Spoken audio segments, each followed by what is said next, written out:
रानू चिड़िया अपनी बेटी और पति के साथ बहुत खुशियों भरी जिंदगी गुजार रही थी। उसका पति थोड़ा बीमार रहता था, इसलिए अपने परिवार के लिए भोजन रानू चिड़िया ही ढूंढ कर लाती थी। उसका पति भी उससे बहुत खुश था।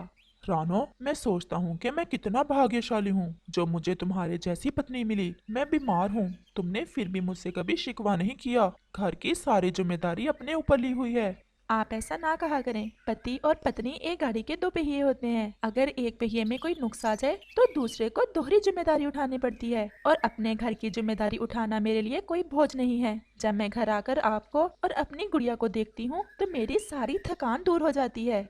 वो सब भोजन खाते हैं और सो जाते हैं। अगली सुबह रानू चिड़िया उठकर अपनी बेटी को नाश्ता करवा रही थी और उसका पति उसकी तरफ देखी जा रहा था। कि आप ऐसे मेरी तरफ क्या देख रहे हैं? रानो, आज मेरा दिल बहुत घबरा रहा है। आज रात मैंने सपना भी बहुत अजीब सा देखा। मैंने देखा कि तुम खो गई हो। मैं तुम्हें ढूंढ रहा हूँ और तुम मुझे मिल नहीं रही। आप भी ना बस ऐसे ही हर समय ऐसी सोचे सोचते रहते हैं। जो सोचते हैं वही आपको सपने में दिखाई देता है। ये ले अपनी बेटी को भोजन खिलाएं। मुझे बहुत देर हो गई है। कबूतर और तोता मेरा इंतजार कर रहे होंगे। हम आज भोजन ढूंढने इकट्ठे ही जाएंगे क्योंकि भोजन थोड़ा दूर से मिलता है। और फिर रानू चिड़िया भोजन की खोज में चली जाती है। तोता और कबूतर तो एक जगह पर बैठ जाते हैं, जबकि रानू चिड़िया थोड़ा आगे चली जाती है। वो इस बात से बेखबर थी कि वो इलाका एक चील का था। वो चील चिड़िया पर हमला कर देती है और चिड़िया को बहुत ज्यादा घायल कर देती है। चिड़िया की आवाज सुनकर कबूतर और तोता भी उस दिशा में आ जाते हैं। उन्हें देखकर चील तो वहाँ से भाग जाती है, लेकिन रानू चिड़िया बहुत ज्यादा घायल होने की वजह से मर जाती है। तोता और कबूतर बहुत दुखी थे, लेकिन वो कुछ नहीं कर सकते थे और वो वापस चले जाते हैं। मानो, तुम्हारे लिए एक बुरी खबर है।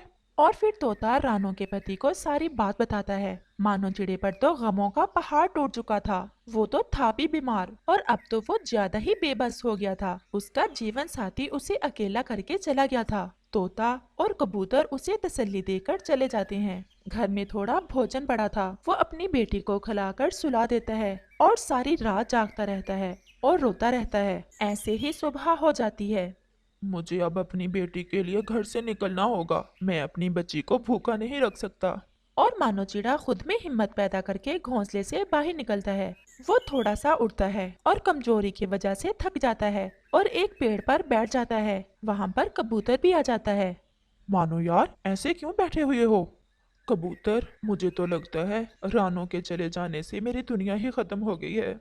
मानो, ऐसी बातें नहीं किया करते। किसी के भी जाने से जिंदगी ना तो खत्म हो जाती है और ना ही रुकती है। समय सब दुखों का मरहम है। समय के साथ तुम्हें भी सब्र आ जाएगा। मानो, मेरे पड़ोस में एक चिड़िया रहती है। उसका पति मरा हुआ है। उसकी एक बेटी है। मेरी मानो तो उससे शादी कर लो। तुम घर में रहकर अपनी बेटी और उसकी बेटी का ख्याल रख लिया करना और वो भोजन ले आया करेगी। तुम्हें भी सहारा मिल जाएगा और उस चिड़िया को भी सहारा मिल जाएगा। इस समय मानो चिड़ा बहुत मजबूर था।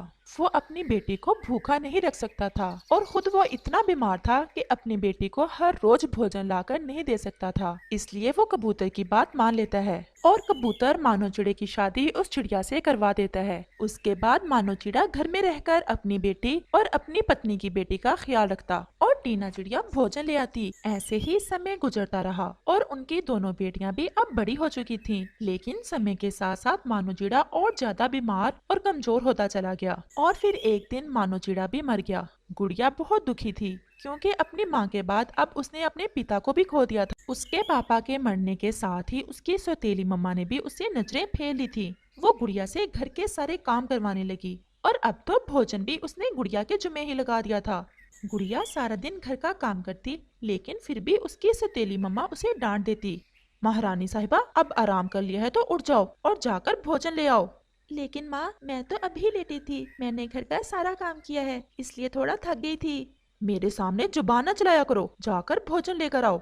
गुड़िया बहुत थकी हुई थी क्योंकि उसने घर का सारा काम अकेले ही किया था। फिर भी वो भोजन की खोज में चली जाती है। टीना चिड़िया की अपनी सगी बेटी बहुत बदतमीज हो गई थी। वो कोई भी काम ना करती थी और अपनी माँ के सामने बदतमीजी भी बहुत ज्यादा करती थी। फिर भी टीना चिड़िया बस अपनी बेटी का ही प्यार करती थी। ऐसे ही एक दिन गुड़िया भोजन की खोज में गई हुई थी तो उसे एक चिड़िया मिलती है। वो एक पेड़ पर बैठी हुई थी। गुड़िया उसके पास जाती है।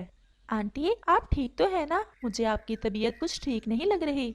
हाँ बेटा, मेरी तबीयत ठीक नहीं है। मेरे बेटे ने तो मुझे मना किया था कि माँ घर से बाहर ना जाना, लेकिन जब बेटा भोजन की खोज में निकल गया तो मैं भी घर से निकल पड़ी। बेटा, घर में अकेले बैठे बैठे भी मन सा घबरा जाता है। सोचा थोड़ी बहुत सैर करके आती हूँ, लेकिन अब इतनी थक गई हूँ, घर वापस जाने की हिम्मत नहीं हो रही। आंटी, अगर आप कहें तो क्या मैं आपको आपके घर तक छोड़ दूं? बेटा, ये तो तुम्हारा मेरे ऊपर बहुत बड़ा एहसान होगा। और फिर गुड़िया चिड़िया उस बूढ़ी चिड़िया को सहारा देकर उसके घर तक ले जाती है।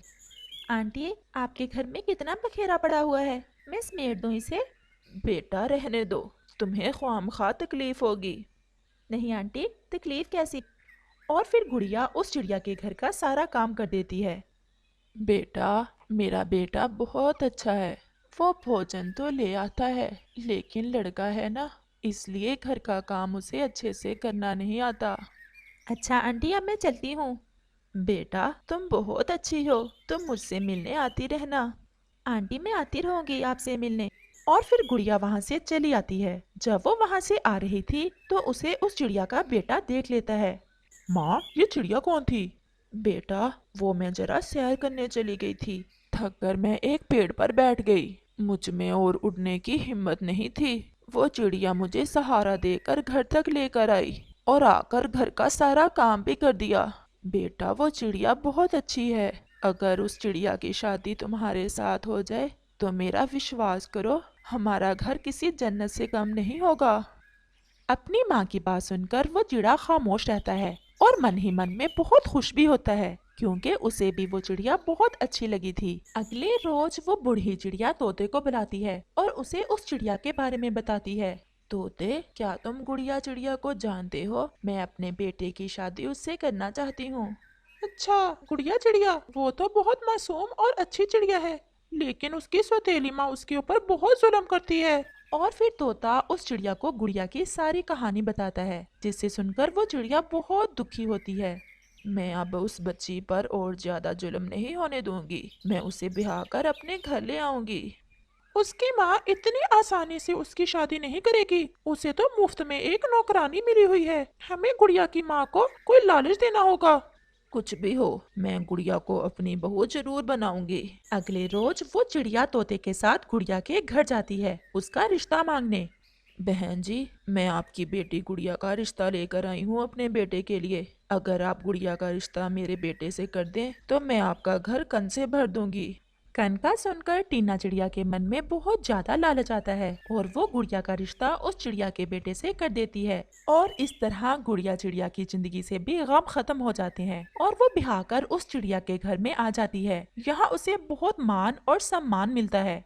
बेटा, आज से ये घर तुम्हारा है और मैं तुम्हारी माँ हूँ। गुड़िया की जिंदगी में खुशियाँ ही खुशियाँ बढ़ जाती हैं और वो बहुत अच्छी जिंदगी बिताने लगती है। प्यारे दोस्तों, अगर आपको ये कहानी अच्छी लगी हो तो हमें कमेंट करके जरूर बताना और इसे अपने दोस्तों के साथ ज्यादा से ज्यादा शेयर और चैनल को सब्सक्राइब भी जरूर